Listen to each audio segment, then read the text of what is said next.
And here, everyone, is our first piece. This here is the photograph of Neil Armstrong, who is the first man to set foot on the moon. This event came to be from a series of events that take root from 1957.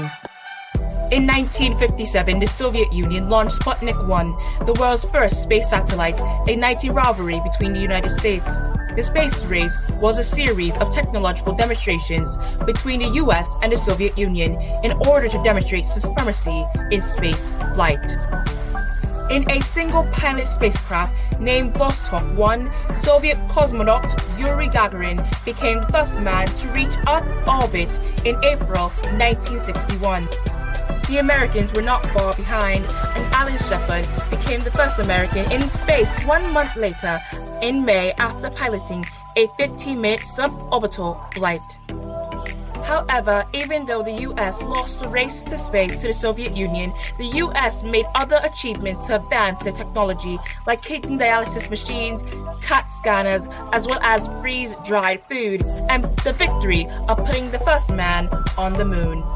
A picture is truly worth 1,000 words. And with that, let's move on to another piece. This contemporary work symbolizes the formation and separation of states caused by the Cold War. The Cold War indeed created alliances in which assured peace, rule of law, and boundaries within states. However, it also led to separation of communist and capitalist states. For example, at the end of World War II, Germany was divided into two states, West Germany being a non-communist state and Eastern Germany being a communist state, with the capital, Berlin, divided into halves. In 1949, the division of Europe pushed the US to have a permanent military presence in Europe, in which led to the North Atlantic Treaty Organization, or in other words, NATO. And here is our final piece, which is a textured oil painting which symbolizes the term called the Red Scare, or McCarthyism.